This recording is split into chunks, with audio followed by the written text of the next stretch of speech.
बिस्मिल्लाहिर्रहमानिर्रहीम। मैं अपनी बात को शुरू करता हूं। आज इस वचन पूर्ति कार्यक्रम में जो प्रोग्राम रखा गया, सर का इस्तेमालिया प्रोग्राम रखा गया और इसकी सदारत जनाब डॉक्टर सदावर्ते साहब एक काबिल मुबारकबाद डॉक्टर हैं। तमाम VIPs का उन्होंने यहाँ अच्छे से अच्छा इलाज करते हैं और यहाँ उनको इसलिए अध्यक्ष बनाया गया कि जो जनता बीमार है, जो सोए वाली है, जिसको तकलीफ है, कम से कम सर को देख के वो जाग जाए। क्योंकि हमने ऐसा अध्यक्ष चुना है जिसके ख्यालों में नहीं है कि मार्केट में बहुत लोग थे, लेकिन हमने डॉक्टर सदावर्ते साहब को आज की इस प्रोग्राम का अध्यक्ष बनाया। और हमारे महाराष्ट्र के जनसेवा पार्टी के वो किसी तारीफ के मोहताज नहीं है। मनोज जी धोंडे सर, ये अपने आप में एक बुलंद तोप माने जाने वाली आवाज है। ये सर किसी के मोहताज है, ये तारीफ के ये नहीं है। सर का काम बोलता है। जो सर को जो पहचानते हैं वो मुझे बोलने की जरूरत नहीं। अभी बहुत से वक्तों ने अपनी अपनी बात रखी और मुझे भी यहाँ कुछ 10-5 मिनट मुझे बोलने का मौका दिया गया। मैं शुरुआत करता हूँ। हैदर भाई ने कहा कि यहाँ मार्केट गिराने की वजह इसलिए मैं अपनी दिल की बात दबान पे लाकर पूरे जनता के सामने बोल रहा हूँ कि मार्केट गिराने की वजह यह है कि यहाँ के मुस्लिम आंखों में खटक रहे थे। क्योंकि ऐसे मौके पर जो मुसलमानों की दुकानें थे यहाँ पे, ये तो बोलता नहीं है, लेकिन मैं बहुत सारे सियासी लोगों के साथ उठा बैठा हूँ। मुझे समझ में आता है कुछ बातों को। गिराने का मकसद की हमारा खाली सोने का व्यापार छोड़े तो मार्केट में पूरा नंबर 1 का मार्केट था। हमारे बड़े बड़े दुकानें बने गए, अच्छे डबल मंजिल के मार्केट बने गए। ये बहुत से लोगों को बहुत सालों से पेट में पक रहा था कि इसका नंबर कभी ना कभी आएगा। और ये पूरा षड्यंत्र ये एक जगह बैठकर तय किया गया। गिराने में तो सब पार्टियां दे दिए, लेकिन उसको बचाने कोई सामने नहीं आया। किसी ने कोशिश नहीं करे। बड़े बड़े तुड़ुमखा, बड़े बड़े बातें करने वाले, दूसरों को लबाड़ लाड़गे बोलने वाले, गाली के सिवा बात नहीं करने वाले, वो भी उस टाइम पे बिल में छुप के बैठ गए। क्योंकि इनको मालूम है ये इनको मौका दूसरी बार देना नहीं अपने। चलो जो अब हमारे किस्मत का था, 40-50 साल लोगों के गुजरे, अच्छे गुजरे, लेकिन 12 साल में या 12 सालों में 1200 नेताओं का वार्ड दिवस हुआ। ये हमारा अच्छा खासा शहर, ये महारामा बस स्टैंड से लेकर शिवाजी चौक तक एक ऐसा शहर था, एक ही रोड का शहर था, लेकिन पूरे गांव को कवर करता था। ये ऐसी रौनक थी हमारे मार्केट में। उसको वीरान कर दिए, उसको जानबूझ के पूरे प्लानिंग से गिरा दिया गया और उसको बैनर लगाने के लिए जगह रख दी गई। अरे हर साल वार्ड दिवस आया तो बैनर लग रहे, लोगों को मार्केट नहीं दिख रहा, लेकिन बैनर के लिए जगह मुहैया कर दी गई। मेरे प्यारे भाइयों, बुजुर्गों, दोस्तों, होशियार होने का वक्त है। राजकारणी लोग अपनी रोटी सेकने के लिए झूठ, बेईमानी, उनकी कोई इंतहा नहीं रही। और पार्टी बदलने वालों की तो कोई जात है ना कोई पात है, उसका कोई वजूद नहीं है। हम यहाँ हमारा मकसद सर के साथ जुड़ने का मकसद सिर्फ एक ही है। सर में काम करने की क्षमता है। सर अगर जो होता सो काम करते बोलते उसको हाथ लगाते, वरना कागज को हाथ नहीं लगाते। सर ये सर की एक आदत है। मेरा यहाँ ठहर के बोलने का मकसद यह है, सर के साथ जुड़ने का मकसद सिर्फ एक ही जाएगी। सर, आपने बहुत से नेताओं को वोट दिया, हमको तो वोट देना ही चाहिए। चाहे अन्ना रहो, पुरुषोत्तम भाव रहो, मुक्तेश्वर भाव रहो और लोगों के साथ रहो, हम सबको वोट देना ही देना है। हमने सबको वोट दिया। एक बार मौका है, सर के लिए भी हम कोशिश करते हैं। अपना वोट बेकार जा रहा बोल के तुम ये समझ के तुम वोट डालो ये बारी में, लेकिन मुझे उम्मीद है कि वोट आपका बेकार नहीं जाएगा। खंडार में जितने आज लोगों को नींद में से उठे के आमदार बनना मालूम हो रहा। खंडार लोगों का वातावरण ऐसा होगा, अपन तस्वुर नहीं करते कि हर आदमी बोला कि मुझे आमदार बनना है, जबकि उनके नगर सेवक भी नहीं बना खंडार। एक अजीब नशा चढ़ा लोगों को आमदार बनने का। कुछ लोग किराए से लाए वाले हैं, कुछ लोग जबरदस्ती बिठाने वाले हैं। लेकिन हमको गुमराह नहीं होना है। अल्लाह ने हमको अक्ल सलीम दिया, सोचने समझने की हमको सलाहियत दी अल्लाह ने। तो हमको अपना और खासतौर पर मैं मेरे तमाम मुस्लिम भाइयों से गुजारिश करता हूँ हमने खंडार में सबसे पहला प्रोग्राम सर को बुलाकर ये माइनॉरिटीज का प्रोग्राम लिया मौलाना आजाद के ताल्लुक से। शिक्षण क्या होता है, शिक्षण के फायदे क्या होते हैं, कि सर के माध्यम से सर की टीम ने हमको समझाया। ये पहला प्रोग्राम है। वोट लेना वोट देना ये उसका मकसद ये नहीं है। आमदार के क्या जिम्मेदारियां होते हैं, आमदार ने क्या करना चाहिए मतदार संघ के लिए, ये एक पढ़ा लिखा होशियार आदमी बोल सकता है। अब बाकी अपने अपने रोटी सेकने के वास्ते अभी तुम बैनर देखो, अभी शिंदे साहब का एक बैनर लगा, अभी दवाखाने के उद्घाटन के साथ मेरे ख्याल से 3 कार्यकर्ता, 3 थे, अब 4 उनकी बहू भी आ गई उसमें, बहू की भी फोटो आ गई, जबकि उन्होंने उनको वोट भी नहीं दिया अभी, तो उनका लेवल लगा। क्योंकि समाज पैसे दे रहे ना भाई, उन्होंने हकदार है बैनर के, पैसे देके आमदार बने, तुम्हारी फोटो मेरी फोटो क्यों लगाएंगे उन्होंने, जाहिर सी बात है। व्यवहार जोड़ना, आप उन्होंने खरीद रहे हो और आप बेच रहे हो उसको, तब फिर बोले लोग हमारी फोटो नहीं है। अरे दीवाना तुम्हारी फोटो आएंगे कैसा, पैसे ले रहे ना तुम्हारा, पैसे लेके तुम्हारा वोट दे रहे तुम फोटो का बैनर का सोचता भी नहीं। तुम्हारा काम है वोट डालना, उनको देना और भूल जाना। साहब कहाँ है मुंबई में, साहब महीने के 30 दिन में 20 दिन मुंबई में रहते। जब भी असेंबली का कोई हिवाड़ी अधिवेशन, उनाड़ी अधिवेशन, पावसाड़ी अधिवेशन होता तो साहब कहीं नजर नहीं आते वहां, क्योंकि मुद्दे मानने ही नहीं आते तो बोलेंगे क्या वहां जाकर। हमारे खंडार लोहा के बड़े समस्या है, लोहा में भी कम हो सकते हैं लेकिन खंडार में ज्यादा समस्या है हमारे पास, बहुत काम पेंडिंग है। और सर के पास, अब सर तो जबान से बोले नहीं, लेकिन सर का जो ख्याल है कि हमको मतदार संघ में हम क्या कर सकते हैं। हमारे बचपन में कारखाना था, शुगर फैक्ट्री, कलम्बर कारखाना, गांव में लोग नए नए व्यापारी आते थे, गाड़ियां वाले, गाड़े वाले, जय जगह जो दुकान लगते थे, एक रोज जतरा के जैसा माहौल रहता था।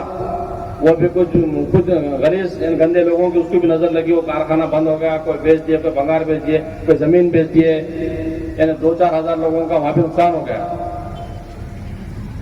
ये रोड पानी, अभी 10 करोड़ का रोड का उद्घाटन हुआ, इसमें कोई सुशोभीकरण नहीं है, लाइट के पोल हटे नहीं, ये 12 साल से लाइट ऐसी खड़े वाला, इसका कोई इंतजाम नहीं है नगर पालिका के पास। मैंने पर्सनली सर को साहब को बोला कि भाई आप 10 करोड़ का काम कर रहे हैं, इतना बड़ा जो डिवाइडर बना है पूरे भारत, मैं तो समझता हूँ पूरे महाराष्ट्र में कहीं भी नहीं होगा, खबर बना के रखे तो चालो मुर्दे माए चल रहा है।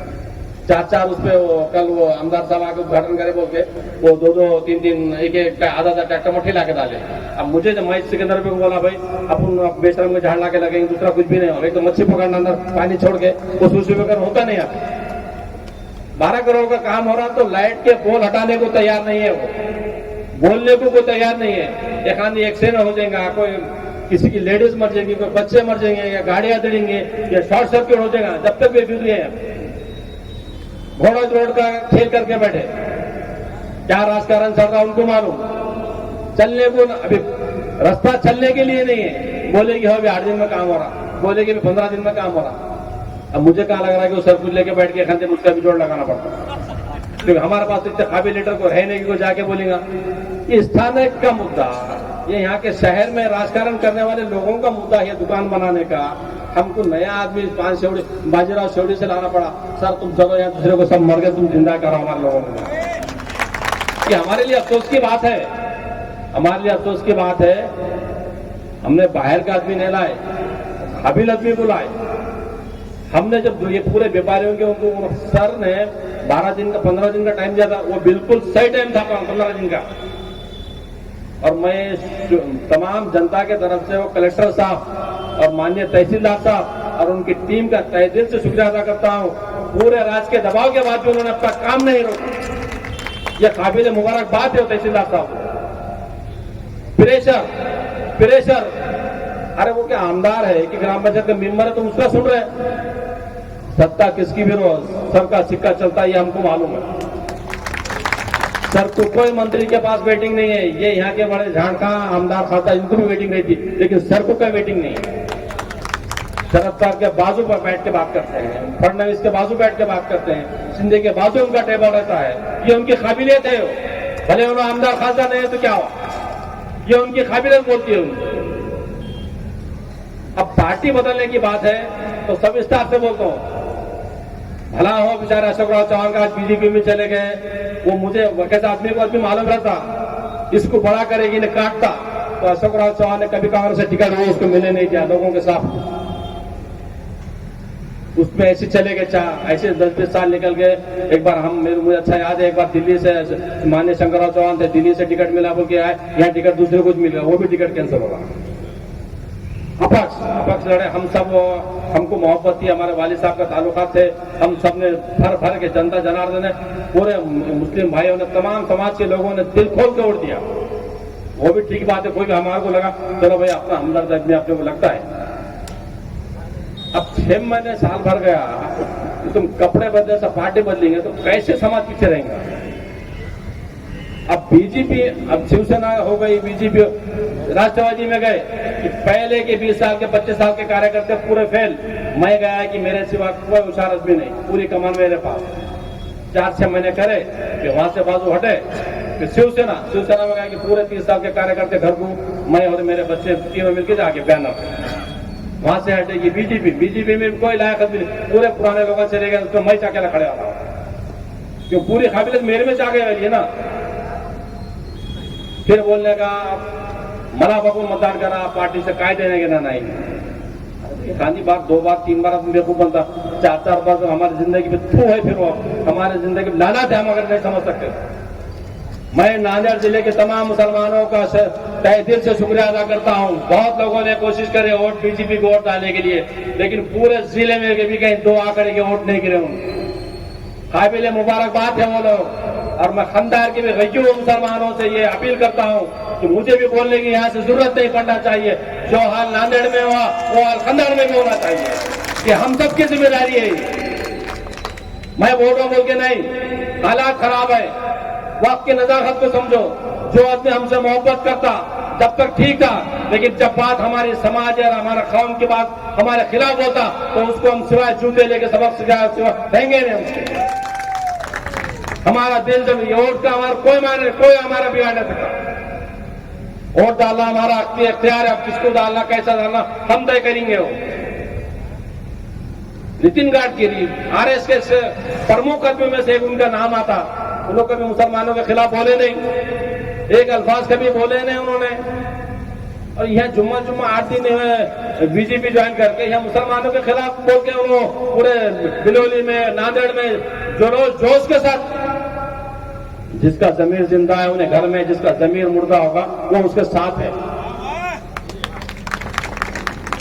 जिसके दिल जमीर मर जाते उसको बोलने की जरूरत नहीं है, जिसका जिंदा, मैं उसकी बात कर रहा हूं यहां। तुम जिंदा है तो तुम हालात को समझो, आने वाले टाइम को समझो।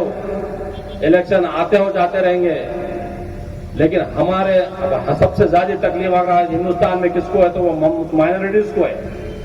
कल नवाब बाबा सिद्दीकी को दिल्ली वाले मार दिया गया, पुलिस के संरक्षण में अतीक अहमद को मार दिया गया, 5 बार के आमदार को, शाहबुद्दीन को मार दिया गया, अफजल अंसारी को मार दिया गया। हमारी तुम्हारी तो गिनती से नहीं है। फिर साहब को अपने जान का डर है, इधर 3 गाड़ियां, इधर 3 गाड़ियां, सामने 4 गाड़ियां, पीछे 4 गाड़ियां। आपका राज्य मंत्री है, कैबिनेट मंत्री है तुम।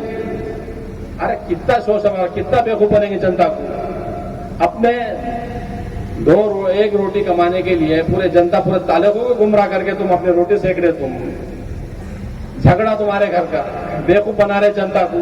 भान ऐसा बोली भाई, अरे तुम्हारा घर का झगड़ा लोगों के सामने क्यों ला रहा है। अब तुमको ये बातों में जाने की जरूरत नहीं, तुमको प्लानिंग समझने की जरूरत है। तुम समझे तो उसका दाना पानी बंद हो जाएगा, उसको ये बोलने का मौका भी नहीं मिलेगा आगे। मेरी तमाम जनता से हाथ जोड़ के विनती है, आप हमेशा वोट देते आए और इंशाल्लाह आगे भी देंगे, लेकिन सर के जैसा काबिल आदमी, ये खंदार लोहा मतदार संघ में अगर पूरे आमदारों को बिठा के और सर की डिबेट अगर कराए, मैं गारंटी से बोल रहा हूं तो सर के सामने नहीं टिक पाएंगे। तुमको संजीदगी से सोचना है मेरे भाइयों, बुजुर्गों, दोस्तों। अपने आप से इख्तिलाफात बाजू वो रहने दो, उसका कोई मसला नहीं है। मैं एक छोटा सा कार्यकर्ता हूं, जमीनी लेवल पर काम करता हूं, मैं किसी लीडर घराने से नहीं हूं। मेरा कोई बहुत बड़ा यह नहीं है। यहाँ जो मंच है ये एक छोटे मोटे कार्यकर्ताओं का मंच है। हमारे सदर वो सर है आज की तारीख, हम उनके सदारत में छोटे मोटे लोग काम कर रहे हैं। यहाँ कोई ढक्कन वाला है, ना कोई जुए वाला है, ना कोई मटके वाला है, ना कोई जमीन जायदाद वाला है, सादे सीधे रोजमर्रा कमाने वाले लोग हैं। मेरी आप तमाम से हाथ जोड़ के गुजारिश है, आने वाला वक्त को तो वक्त की नजाकत को समझो और एक बार सर को मौका दो। हम तो बोल रहे, अगर सर से भी अगर कुछ काम नहीं हुआ तो फिर आगे आपका पर्याय आपके हाथ में है, क्या करना और क्या नहीं करना। लेकिन अपन सबको मौका दे तो इसी तरह सर को भी एक बार मौका देना चाहिए। मैं यहाँ आप तमाम खंडार वासियों का इतनी रात तक आप बैठे, मुझे मालूम है इतनी देर तक सबक किसी भी कोई नहीं सुनता, बुला के बोले भी तो कोई बैठता नहीं, लेकिन आप तमाम का मैं तहे दिल से शुक्रिया अदा करता हूँ कि आप इतने बड़े मजमे में यहाँ जमा हुए, सर का जो बेहतरीन स्वागत करे। तमाम व्यापारियों को 12 साल के बाद मार्केट बना तो लोगों में जो उत्साह था वो मुझे देख के इतनी खुशी हुई कि लोग ये 10 साल पहले बनता था और लोग कितने खुश होते। 12 साल के बाद भी लोगों में उत्साह था व्यापारियों में। छोटी क्यों न अपने हक की दुकान है, किराए की बिल्डिंग अपना मुझे कोई अधिकार नहीं रहता। ये देखो महल बनाने वाला है, इसमें कंडम, दारू के बोतला, रांड रेंडी, रात में पूरा यही काम चालू है यहाँ पे। कोई किसी का वाचिंग नहीं है। थोड़े दिन रहा तो मैं तो बोलूंगा शटर तोड़ के कहा दूसरा धंधा चालू कर दिए लोग। कुछ नहीं है, कोई इंतजाम नहीं है। अब नगर पालिका प्रशासक में कोई राजकारी रहते तो उसके ऊपर वो बीमार करते थे, 20 आदमी में पूरा गांव साफ हो रहा, पैसा और चल रहा। लेकिन ऐसे मुद्दे खंडार का कोई भी काम बगैर कोर्ट के नहीं हो रहा। अभी भी कल ये सब होने के बाद भी अभी भी कुछ लोगों के पेट में मरोड़ा हो रहा। संडास को बैठे लेकिन संडास जो ऐसा दिख रहा लेकिन हो रही नहीं। अभी भी कुछ लोगों को बोल रहे कि ये काम रुक सकता, अभी भी लोगों में ये अफवाह फैला रही कि ये रुक सकता। भाई तुमको अपने आप पे भरोसा रखना है। राजकारणी आदमी 100% झूठ बोलते, ये बात तो पत्थर की लकीर है, लेकिन सर ने काम करके बताया ये भी पत्थर की लकीर है। जो काम 12 साल में नहीं हुआ सर ने 12 दिन के अंदर इस काम करे थे, लेकिन इनकी लापरवाही से, इनके प्रेशर की वजह से 2 महीने 2.5 महीने निकल गए। देर आए दुरुस्त है। आगे भी अगर खंडार का भविष्य चाहते हो, खंडार का कुछ बड़ा चाहते हो, ये मार्केट वापस ये रौनक अगर तुम चाहते हो तो एक बार सर को मौका दो। मेरी तमाम समाज के लोगों से, हर समाज के लोगों से और खास तौर पर मैं अपने मुस्लिम भाइयों से गुजारिश करता हूँ, हाथ जोड़ के गुजारिश करता हूँ, किसी के बोलने किसी के बहकावे में ना आया। आप अपना कीमती वोट इस बार मनोहर जी सर को देंगे और उनको कामयाब करेंगे। मैं इतनी बोलकर अपनी तकरीर खत्म करता हूँ। जय हिंद, खुदा हाफिज, अल्लाह हाफिज।